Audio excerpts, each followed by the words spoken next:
kita sudah membicarakan tentang iman rasuli sampai Yesus mati, dikuburkan. Kalimat Yesus dikuburkan sangat menggetarkan hati saya. Karena dia seumur hidup tidak pernah memikirkan setelah mati bagaimana. Dia tidak pernah mempersiapkan setelah mati mesti kemana. Lalu kuburannya disediakan oleh siapa. Sekarang banyak pendeta-pendeta sebelum mati terus mikir kalau mati bagaimana, kuburannya di mana, uang pensiun di mana. Itu tidak menjadi bahan pikiran bagi Yesus Kristus. Dan tidak diajarkan Yesus menjadi sebagian dari pelayanan. Tapi begitu Yesus setia mati, Tuhan sudah sediakan kuburan yang terbaik. Kuburan yang baru. Kuburan yang tidak pernah mengkuburkan orang lain. Yang begitu baru, begitu bagus disediakan bagi dia. Tuhan mengetahui kebutuhan kita. Jangan terlalu khawatir, terlalu memikirkan kebutuhan kita masing-masing. Saudara-saudara, jika engkau mencari terlebih dahulu kerajaan Allah dan kebenaran Allah, maka yang kau perlukan sudah ditambahkan oleh Tuhan dengan persediaan, persiapan yang sangat cukup adanya. Yesus sudah dikuburkan. Kalimat selanjutnya dia masuk ke dalam kerajaan maut. Nah, kalimat ini kalimat yang paling kontroversial. Kalimat ini kalimat yang paling banyak didebatkan di dalam sepanjang sejarah. Tetapi kalimat ini tidak pernah muncul dari abad pertama sampai abad ke-7. Orang Kristen di dalam 700 tahun itu tidak banyak membicarakan tentang Yesus turun ke dalam kerajaan maut. Karena di dalam iman rasuli pada 700 tahun itu tidak mencantum kalimat ini.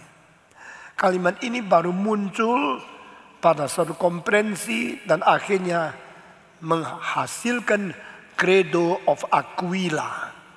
Di dalam Credo of Aquila pertama kali muncul dia masuk ke dalam kerajaan orang mati, kerajaan maut.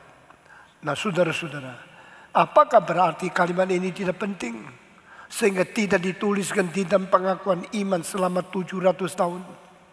Jawaban saya adalah kalimat ini sangat penting, tapi waktu itu keraguan, kebimbangan mengakibatkan tidak kepastian harus ditulis di dalamnya.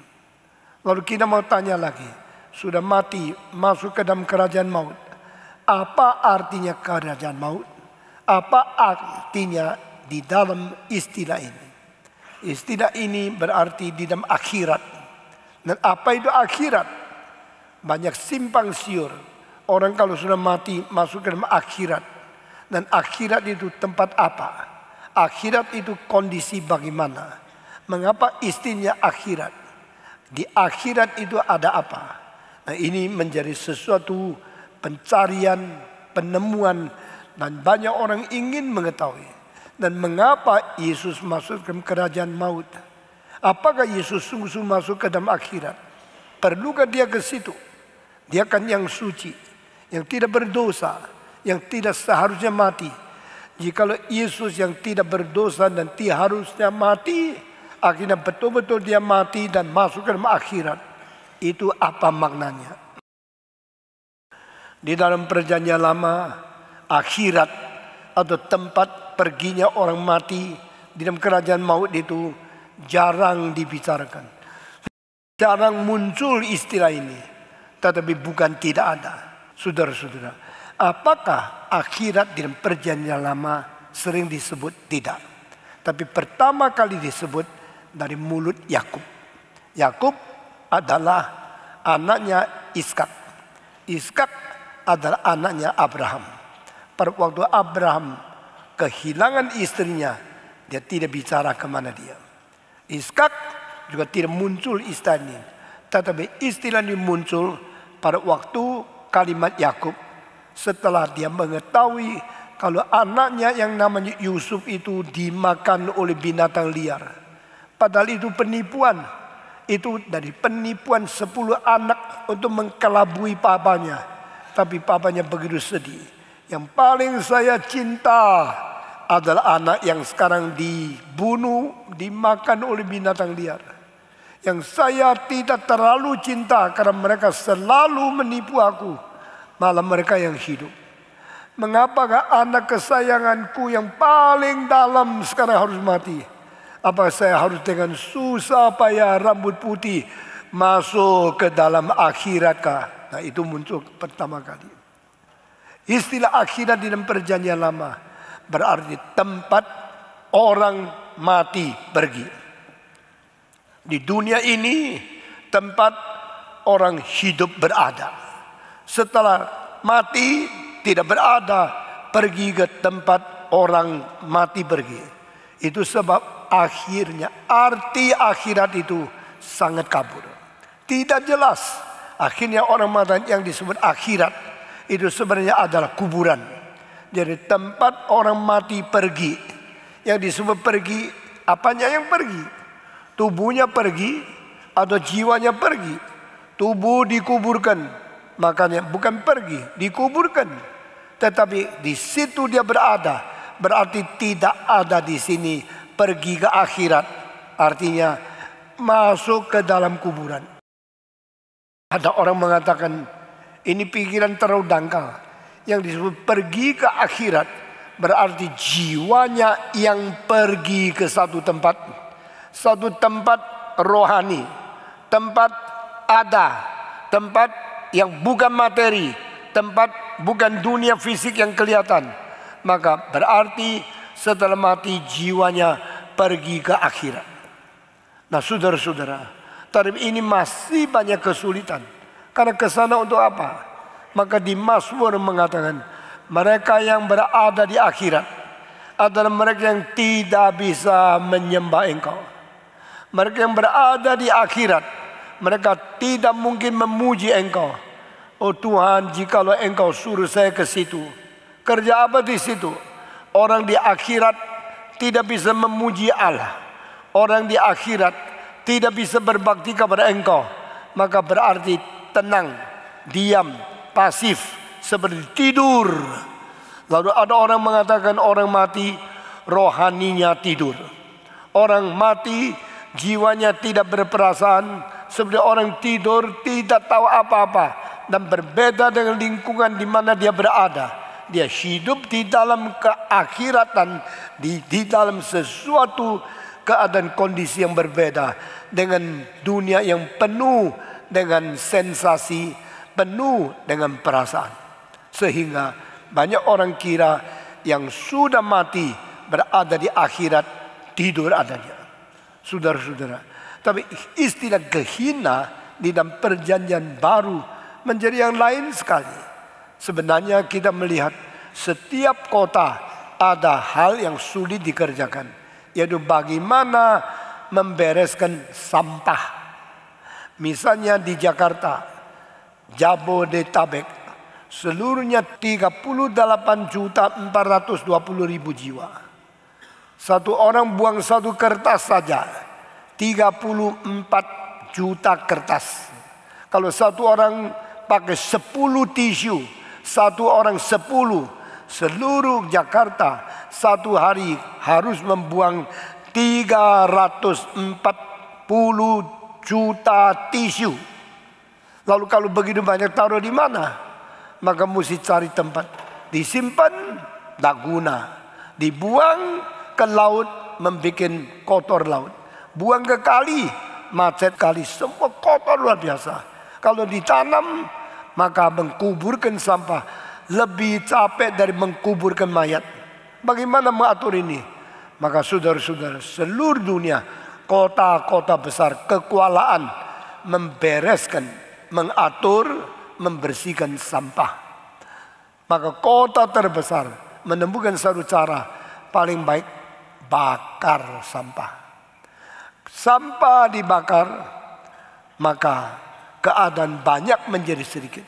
1 ton barang sudah dibakar, sebagian jadi asap, sebagian sisa jadi abu, dan abu yang dikumpulkan dah sampai 1/100 aslinya. Kalau ini adalah satu barang yang besar, saya bakar sisa abu sedikit. Itu cara terbaik untuk membereskan sampah. Nah saudara, saya seumur hidup sangat menghargai dan sangat menghormati orang yang buang sampah. Saudara jangan hidup bau. Baunya dari kamu kok. Sampahnya dari rumah-rumah kok. Dan orang-orang yang membuang sampah dia tidak bau. Dia sudah habis mandi pakai pakaian baik, pergi pakai tenaganya untuk menghela, untuk mendorong kereta sampah. Dan dosanya apa sih?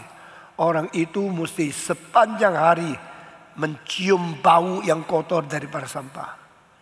Itu orang besar. Jangan kira konglomerat penting. Konglomerat cuma taunya bersih, wangi, cantik, kaya. Lalu rumahnya begitu mewah. Sampahnya suruh orang yang kerjain.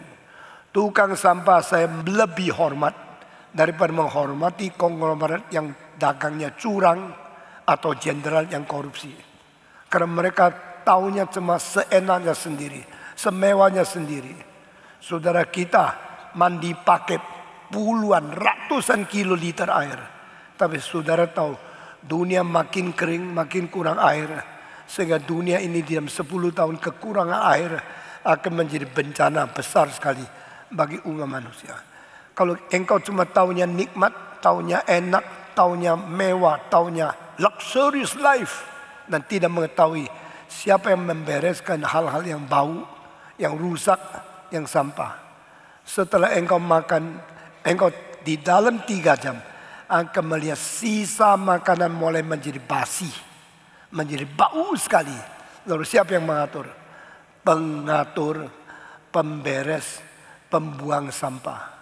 Mereka itu orang besar, tetapi tidak dihargai, tidak dihormati, selalu dihina-hina. Saya harap saudara berubah sikap, mengetahuilah dunia menjadi beres karena ada orang yang korban. Dunia menjadi bersih karena orang yang mensingkirkan sampah. Dunia kelihatan wangi karena ada yang menanggung bau. Setiap kali engkau ke WC umum, jangan sombong. Engkau lihat, bau sekali. Engkau ikut membuat bau kok. Apakah engkau ke WC memberi sumbangsi, bawa minyak wangi banyak? Tidak pernah kan? Sudah bikin bau, dan engkau lari, ini tempat bau. Yang bikin bau termasuk kamu. Jangan sombong. Saudara-saudara sekalian. Nah, di kota Yerusalem ada satu tempat pembuangan sampah. Seluruh kota Yerusalem, waktu itu penduduk tidak banyak. Misalnya pada waktu Yesus di dunia, Yerusalem mempunyai penduduk 100.000. Maka 100.000 orang memberikan satu orang sampah. Kalau 50 gram, maka 100.000 berapa ton. Sekarang New York saben hari lebih 80.000 ton sampah. Jakarta mungkin lebih 1,5 juta ton sampah. Dan sampah-sampah ini bagaimana bereskan? Cara terbaik membakarnya. Waktu membakar, mengkonsum. Konsum menelan. Konsum menghanguskan. Konsum mentiadakan yang ada. The existence becomes no existence. Yang berada menjadi tidak ada. Karena api menelan. Api menghanguskan. Api mengurangi keberadaan. Kalau tidak ada api, dunia jadi apa saya tidak tahu. Kalau tidak api membakar sampah, dari Adam sampai sekarang, beribu-ribu tahun sampah, begitu bau, dan akhirnya kita semua mati karena di dalam sampah banyak bakteri yang terus menular, dan kita akan mati semua. Pemberesan sampah itu satu hal yang penting. Orang buang sampah itu orang harus dihargai. Dan sampah-sampah dibakar itu cara terbaik. Di dalam Ibrani pasal 12 ayat terakhir mengatakan, our God is a consuming fire. Allah kita adalah Allah yang menghanguskan, yang membereskan sampah terbesar kuasa Tuhan, membereskan dosa kuasa terbesar Yesus Kristus. Dia membereskan dosa, memberhentikan semua kotoran dan menghancurkan semua yang rusak dengan consuming fire. Dan di situ tempat itu di mana sampah dibakar, tempat itu dipanggil sebagai Gehenna, Artinya itulah namanya satu tempat yang namanya akhirat. Saudara-saudara, kota Yerusalem di atas satu bukit namanya Sion. Turun dari Sion, turun gunung itu sampai di bawah, ketemu satu sungai. Sungai itu Heron. Setelah menyeberang sungai yang kecil ke situ, namanya bukit berlainan, bukit Zaitun.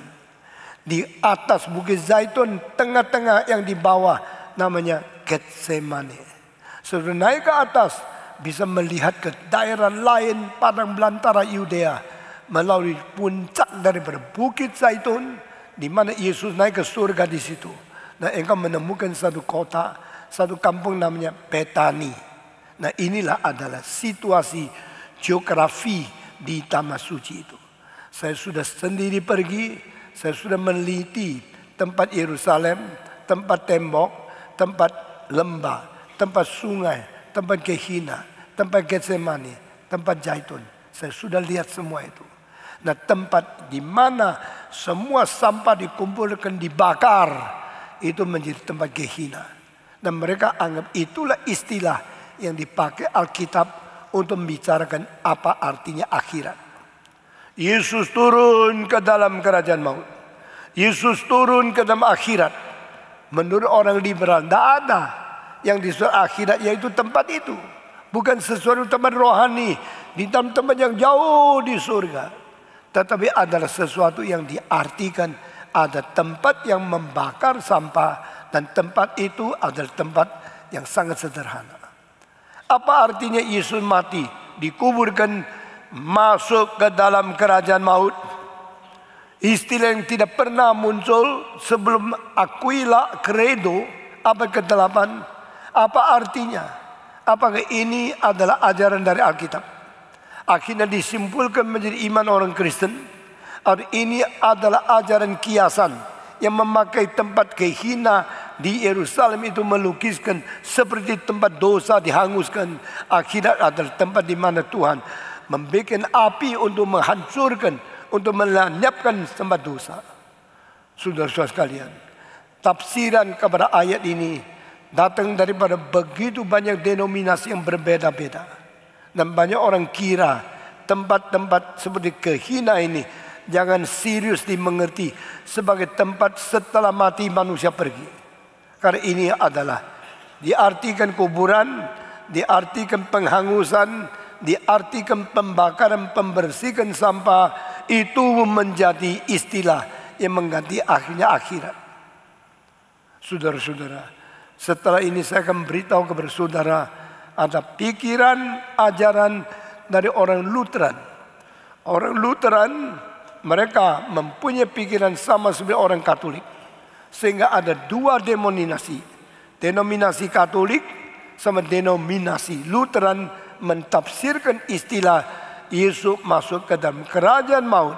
Apa arti sesungguhnya? Orang Katolik mengatakan sebelum Yesus datang ke dalam dunia, sebelum ada perjanjian baru, perjanjian lama sudah banyak orang percaya kepada Allah. Dan ada yang percaya sungguh-sungguh, ada yang percaya main-main.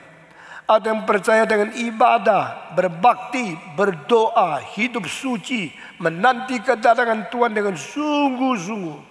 Itu orang suci, orang ibadah yang sangat bernilai. Tapi ada orang yang sembarangan, hidup berdosa, tidak ada lain dengan orang kafir, dan mereka tidak bernilai rohani yang sungguh-sungguh, maka mereka adalah orang dangkal sekali. Saudara-saudara, orang Katolik mengatakan orang suci, orang biasa, dan orang yang sungguh-sungguh mencari kehendak Tuhan. Orang yang percaya banyak sekali. Di antara yang pura-pura munafik banyak sekali. Di antara yang sungguh-sungguh suci, beribadah, selalu bersandar kepada Tuhan, selalu memandang kedatangan Kristus, itu orang sedikit sekali. Nah, itulah orang yang merindukan, yang berdoa kepada Tuhan dan menanti kedatangan kerajaan Allah. Tiga macam ini orang kalau sudah mati kemana? Orang yang percaya tapi biasa-biasa. Orang yang pura-pura sama seperti orang kafir. Orang yang hidup suci, beribadah, menanti kedatangan Tuhan. Setelah mereka pergi, sama tempatnya. Setelah mati, sama hukumannya. Tidak. Tuhan memperkenan orang yang berbuat baik. Tuhan memperkenan orang yang suci, ibadah, menanti kepada Dia. Jadi orang yang sudah percaya kepada Tuhan, orang yang sudah beribadah kepada Tuhan, meskipun Yesus belum datang menyelamatkan, mereka sudah mempunyai iman yang baik, iman yang sangat berharga. Waktu mereka mati, Tuhan masuk ke mereka ke dalam kerajaan maut bagian Abraham. Abraham dan pangku Abraham itu untuk orang yang ibadah, yang suci, yang cinta Tuhan, yang takut kepada Tuhan. Dan itu bahasa Latin namanya limbus Abraham. Di dalam pangkuan Abraham. Tetapi orang yang jahat, orang yang tidak beribadah, orang berdosa, meskipun katanya percaya Tuhan, Tuhan tidak bisa ditipu. Setelah mereka mati, diturunkan tempat api seperti neraka. Sehingga orang Katolik percaya manusia setelah mati pergi ke dua tempat. Menurut kondisi, situasi, mutu rohanian engkau yang berbeda. Yang cinta Tuhan, yang beribadah, yang merenungkan firman Tuhan, yang menanti kedatangan Yesus, masuk ke limbus Abraham. Tapi yang berzina, yang berdosa, yang tidak takut kepada Tuhan, yang sembarangan berbuat dosa, setelah mati masuk ke dalam tempat api. Itu sebenarnya Yesus berkata, Lazarus ke dalam pangkuan Abraham. Orang kaya berada di tengah api, begitu panas, begitu siksa. Dan dia waktu melihat Abraham di seberang yang jauh, Abraham, kirimlah Lazarus, ambillah sedikit air, datang ke sini, tetes kepada lidahku, supaya aku mengalami kedinginan sedikit, karena saya sangat susah di sini. Katolik percaya yang disebut kerajaan maut terbentuk dua bagian. Bagian api dan bagian ada air dingin. Di sini api, di sini dingin. Nah, mereka menciptakan satu doktrin yang itu namanya tempat api penyucian. Tempat api penyucian adalah secara kontra di tengah-tengah yang panas dan dingin. Gunung, api, dan tempat ada air yang dingin. Jika engkau mengatakan saya sudah berdosa, saya sekarang mati, saya kemana? Ke tempat penyucian. Api penyucian berarti engkau dilatih, diuji, dibersihkan. Sampai dosa kecilmu itu sudah semua selesai. Baru engkau bisa diangkat ke surga. Lalu, kalau tidak diangkat ke surga, bagaimana? Terus diuji di situ, siksa tak habis-habis. Itu sebab orang Parisi menemukan purgatory, artinya api penyucian, menemukan sebuah akhirat yang sengsara tak habis-habis. Karena engkau ditaruh di tempat api, tempat dingin, api dingin. Engkau terus diuji tak habis-habis. Maka pada waktu mereka merasa ini cara terbaik bikin orang takut. Orang kau sudah takut hukuman di dalam kekekalan, mereka tidak berani sembarangan berbuat dosa. Lalu api penyucian menjadi doktrin yang menakut di seluruh Eropa. Sudah takut, lalu ada ajaran hiburan dari Tuhan. Tuhan berkata engkau tidak usah mati di situ, engkau tidak usah diuji lagi, tapi mesti bayar uang. Mulai rusak, mulai agama dengan doktrin mengkaitkan dengan dunia ini, dengan pembayaran uang, dengan usaha menyelamatkan orang yang berada di api penyucian. Jikalau papamu berada di api penyucian, tidak sayangkah engkau dengan papamu? Sayang. Engkau sungguh mengasihi dia? Sungguh. Kalau sungguh mau dia cepat keluar, mau bayar. Wah, mulai menjadi perdagangan agama. Mulai menjadi korupsi agama. Menjadi distorsi agama. Lalu orang bayar uang banyak, mendapatkan tiket yang boleh membebaskan orang mati di akhirat. Saudara-saudara, itulah akibatnya bentur dengan hati nurani, di mana mati Luther dan saya baca Alkitab tidak pernah melihat ada api penyucian. Saya mempelajari firman Tuhan, tidak pernah mengetahui manusia bisa dibinasakan lagi. Dan orang kalau diselamatkan melalui apa? Melalui baptisan kudus yang memberi hidup. Kalimat ini muncul daripada buku Titus. Dan Paulus mengatakan, melalui baptisan yang mendatangkan kehidupan. Mereka boleh mentafsirkan, kalau engkau mau hidup rohani, mau diselamatkan, mau mendapatkan pengampunan dosa, harus engkau beli surat penebusan dosa. Baru engkau bisa lepas dari situ. Orang masuk neraka tidak bisa dibantu dengan beli uang tiket dosa lu supaya engkau diloloskan. Karena Allah itu adil adanya. Maka membiarkan Martin Luther sukses di dalam berevolusi, mengkoreksi kesalahan agama. Saudara kita bersyukur kepada Tuhan. Pada waktunya Tuhan sudah sampai. Tuhan kirim Martin Luther merombak semua ini. Kedua denominasi selain Katolik adalah Lutheran sendiri. Lutheran sendiri masih tidak bisa jelas dari seluruh gambaran kitab suci mengenai orang mati kemana. Mereka di dalam hal ini masih mengadopsi ajaran Katolik. Tetapi saudara-saudara, betulkah kalau mati ke situ, lalu diuji ke kanan kiri, tidak habis-habis sampai bayar uang baru keluar? Sama sekali tidak betul. Jadi Martin Luther harus mengembalikan Injil yang murni. Tapi dia tidak ada tafsiran lain kecuali menerima tadi itu. Saudara-saudara, itu sebab kalau orang Martin Luther, orang Katolik mengatakan Yesus sesudah mati dikuburkan masuk ke dalam kerajaan maut, artinya adalah bahwa Yesus Kristus sudah pergi ke tempat orang mati, bagian yang benar. Yesus tidak masuk ke dalam bagian orang yang dihukum di dalam api. Yesus masuk ke dalam tempat di mana orang diberikan istirahat di dalam pangkuan Abraham.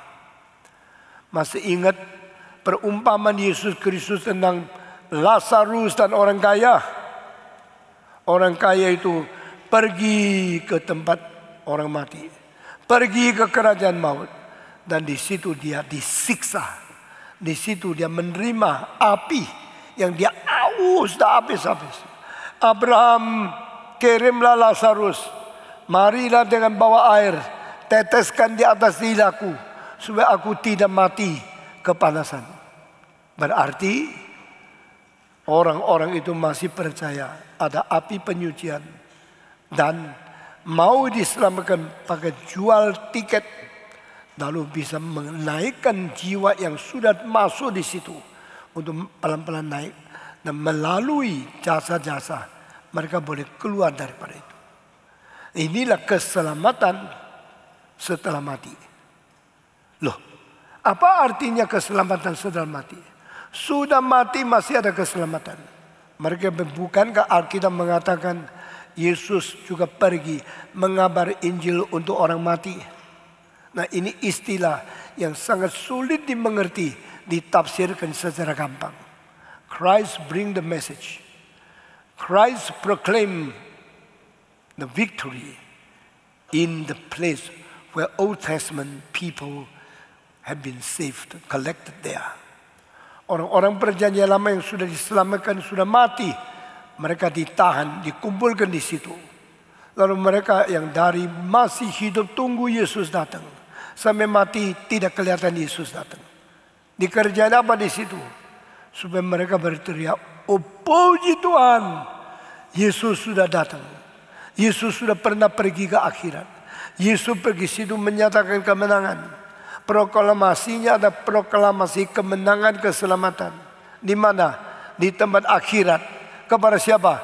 Kepada orang-orang yang suci yang tunggu dia sepanjang perjanjian lama.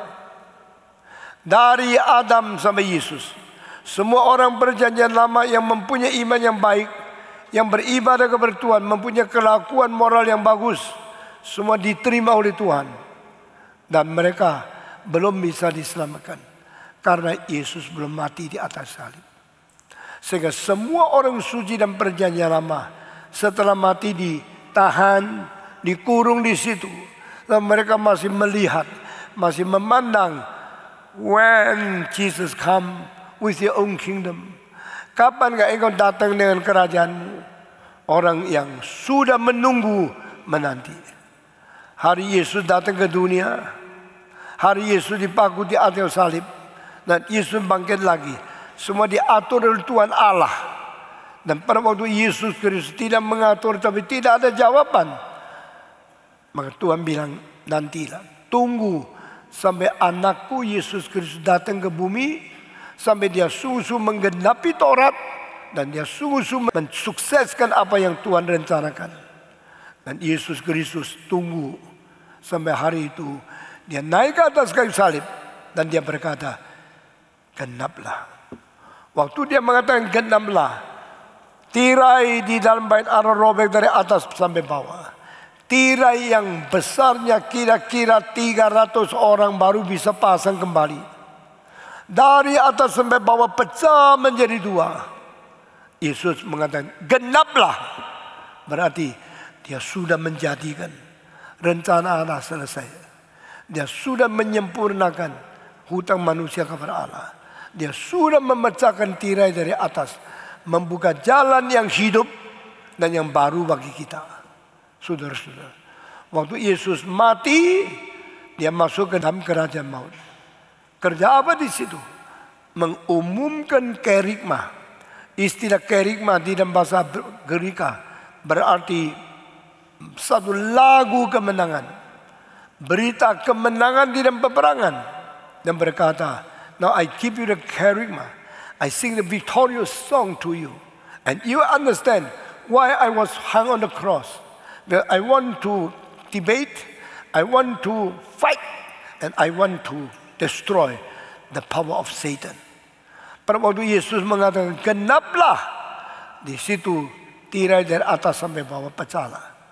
Berarti manusia sudah boleh langsung secara begitu berani melihat Kristus yang sudah menggenapi rencana keselamatan itu. Jadi Yesus kalau masuk ke dalam kerajaan maut, menurut sebagian orang-orang Protestan, khususnya di dalam Lutheran, Christ go there to proclaim his victory. Christ go there to publish his mystery of victorious life over Satan.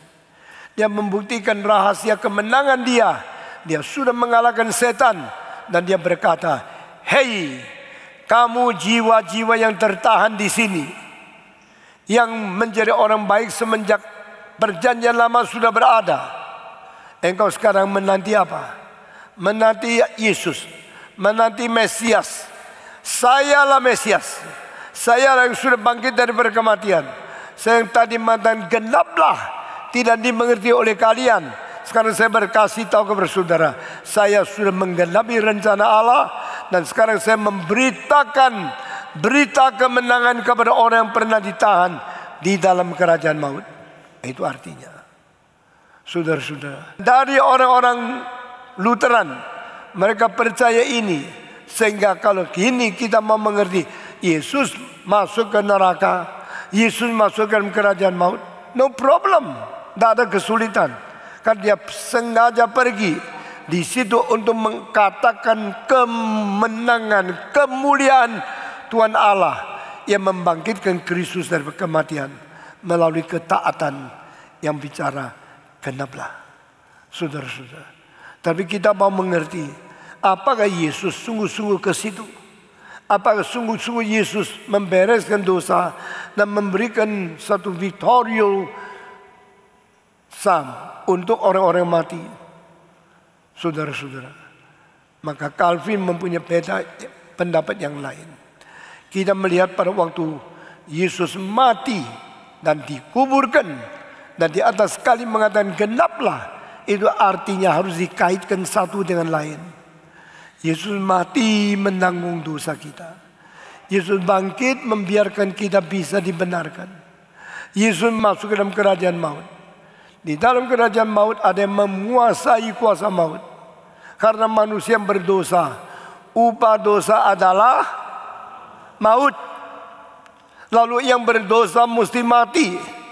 Setelah mati masuk ke mana? Masuk tempat di mana api membakar dan hukuman Tuhan tiba. Tapi kematian ada dua tempat. Maka Yesus pergi ke tempat yang suci, tempat di mana orang dari perjanjian lama bertahun-tahun menanti dia, mengharapkan dia. Mereka berpandang kepada Mesias.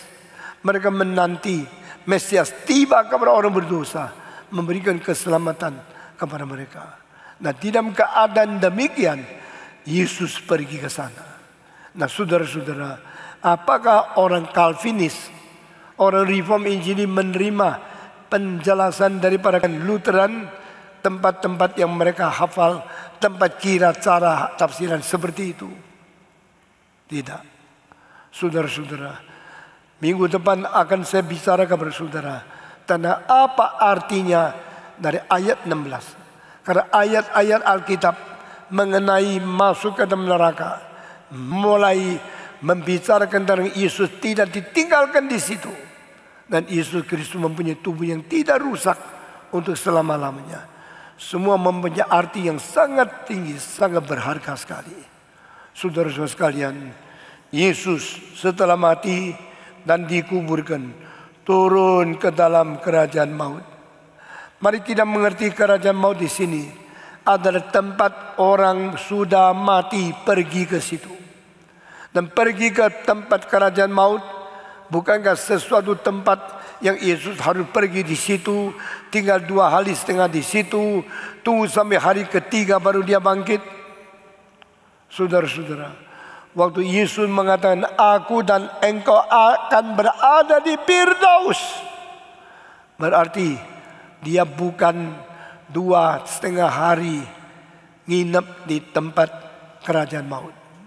Karena hari itu dia sudah bersama dengan orang-orang seperti perampok ini, bisa berjamu dengan dia di tempat Firdaus yang dipersiapkan oleh Tuhan.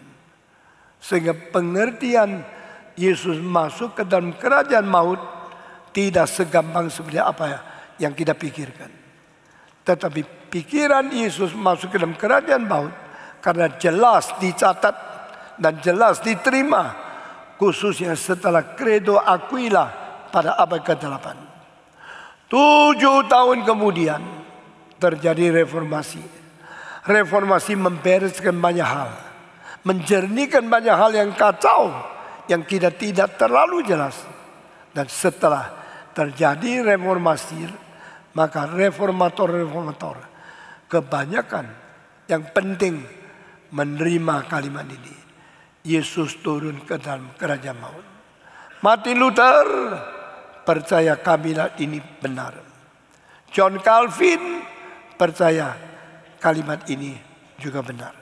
Lalu yang disebut kalimat benar harus bagaimana diterima oleh orang-orang yang percaya kepada Tuhan sehingga iman kita diteguhkan. Saudara perhatikan waktu Yesus Kristus di atas kayu salib, dia mengatakan, aku akan pergi kepada Bapa dan aku memimpin engkau, bahwa engkau bersama dengan aku di dalam taman itu, di dalam Firdaus, dan menerima perjamuan daripada Tuhan. Waktu itu kerajaan maut di mana? Apa artinya Yesus turun ke kerajaan maut? Kalau dia turun ke kerajaan maut, kenapa bicara sama perampok itu, hari ini engkau bersama saya berada di Firdaus? Jikalau dia di Firdaus, apa artinya tubuhnya dikebumikan, dimasuk ke dalam kuburan? Dan apa hubungan kuburan yang Yesus pergi secara tubuh dengan akhirat, di mana Alkitab mengatakan dia tidak membuang yang suci, ditinggal di dalam tempat akhirat. Sehingga tempat akhirat itu adalah tempat Yesus pergi secara tubuh, mati dan dikuburkan. Tetapi 2 hal, you do not let your saint corrupt and left him in the place of Sheol. Engkau tidak membiarkan yang urapi oleh engkau itu mengalami kerusakan daging. Dan engkau juga tidak membiarkan dia terus berada di dalam tempat alam maut dan tidak keluar dari sana. Dan ini dua istilah menjadi yang ditekankan penting oleh orang reform di dalam kristologi. Yesus Kristus tidak diizinkan Allah mempunyai tubuh yang bisa rusak. Tubuh itu kalau sudah mati mulai rusak. Di dalam 8 pertama apa yang terjadi? 16 jam kemudian apa yang terjadi? Di dalam 24 jam setelah dia mati apa terjadi? Di dalam 32 jam, 36 jam perubahan itu begitu drastis dan menakutkan. Saudara-saudara, kalau engkau mempelajari setelah manusia mati tubuhnya bagaimana? Paling lambat di dalam 2 hari maka terbanglah laron-laron kecil dari tubuhnya. Bukan dari luar, dari dalamnya. Ternyata di dalam tubuh kita ada bakteri-bakteri yang mengandung telur-telur binatang yang bisa terbang. Dan setelah 2 hari engkau buka peti, tidak ada masukkan laron. Tapi begitu buka peti, banyak laron terbang keluar. Karena rusak, karena corruption. Dan di Mazmur 16 Tuhan berkata, aku tidak membiarkan orang suciku mengalami kerusakan. Itu sebab dengar kalimat di bawah, Yesus firman menjadi daging. Daging dipaku atas salib. Sudah dipaku, dibunuh, diturunkan dari salib. Dan dimasukkan dalam kuburan yang baru. Ini tahap dari surga, firman turun menjadi daging sampai mati, lalu dibunuh, lalu mayat dimumikan, lalu dimasukkan dalam tempat kuburan yang baru itu. Sampai hari ketiga Yesus bangkit pula dari antara orang mati. Di tengah proses turun dari surga ke bumi dan bumi ke atas kayu salib.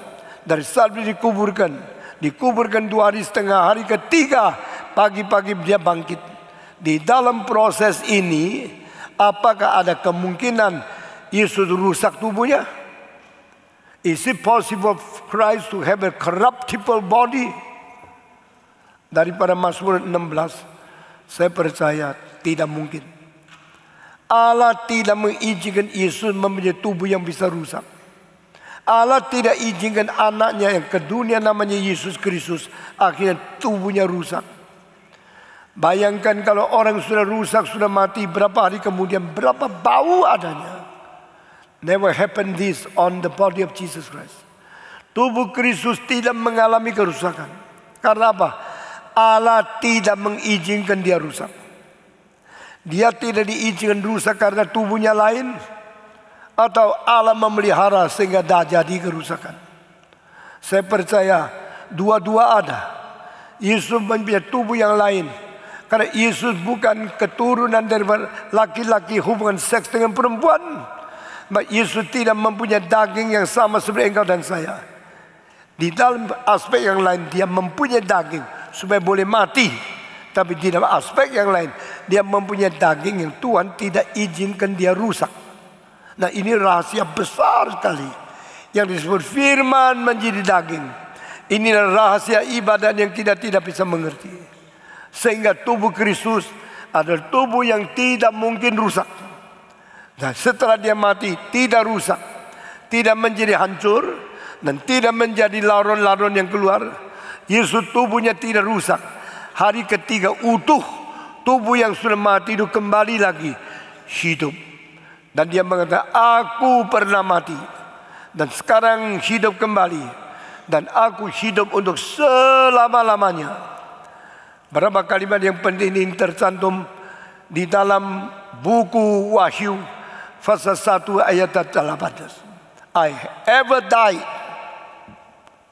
Aku pernah mati dan sekarang hidup kembali. And now I still alive.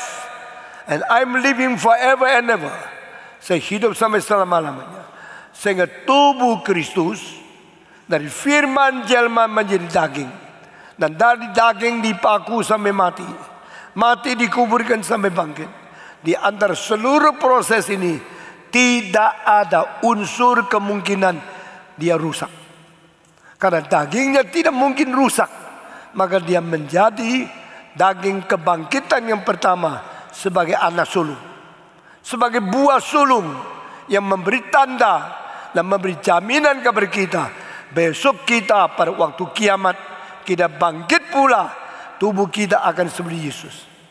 Tetapi waktu kita bangkit adalah dari bisa rusak menjadi tidak rusak. Kalimat ini tidak berlaku untuk tubuh Kristus, karena Yesus tidak pernah memiliki yang bisa rusak berubah menjadi tidak rusak. Saya percaya Tuhan tidak mengizinkan kerusakan pernah mencampuri, pernah menyerang, pernah berada di dalam sifat tubuhnya yang inkarnasi itu.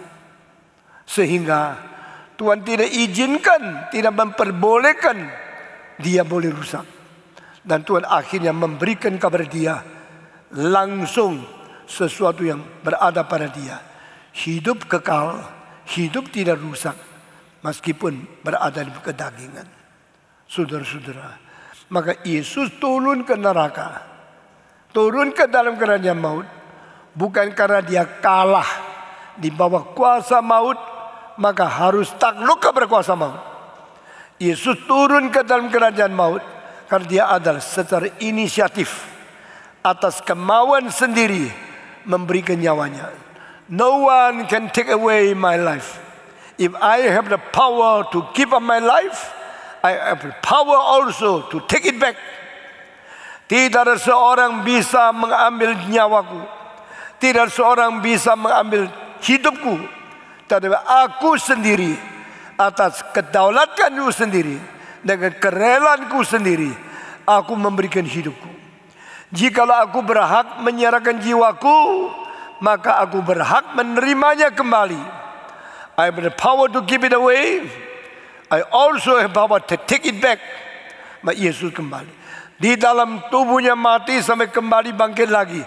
Tidak ada unsur kerusakan pada Yesus Kristus.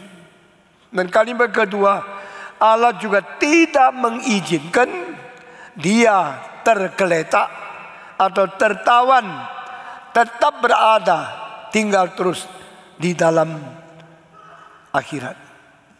Allah tidak izinkan, not allowed, no permission from God to let Christ left in the soul. Dia tidak berada di akhirat, dia harus keluar.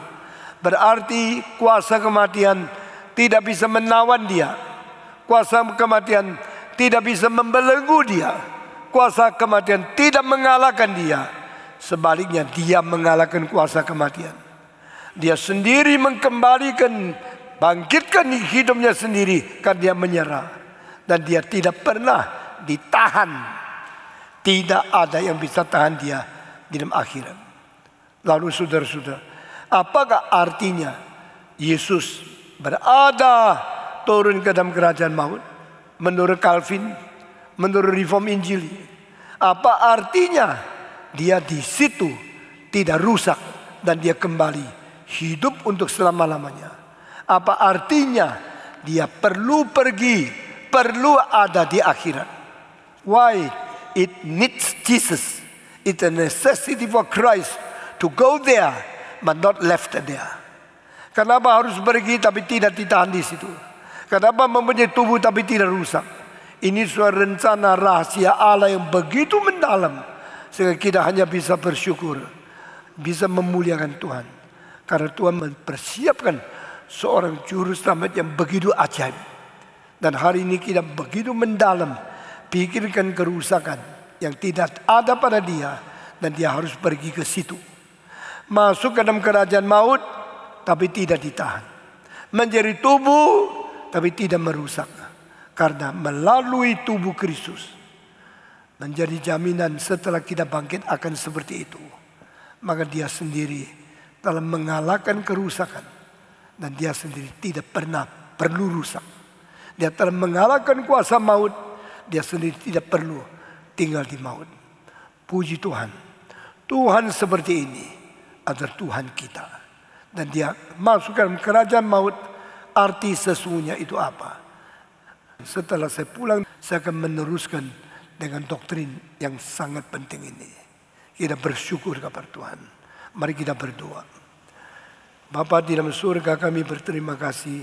Hari ini Engkau telah memberikan kekuatan, kesempatan dan kuasa kepada kami untuk mengerti arti kristologi yang mati dan masuk ke dalam kerajaan maut dan akan bangkit pula daripada orang mati dan angkat, tinggikan ke surga, duduk di sebelah kanan Allah.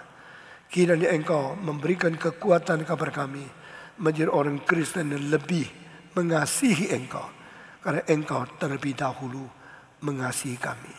Dengar doa kami. Kami serahkan semua ini ke dalam tangan Tuhan. Demi nama Yesus Kristus, penebus dan juru selamat kami yang hidup, kami sudah berdoa. Amin.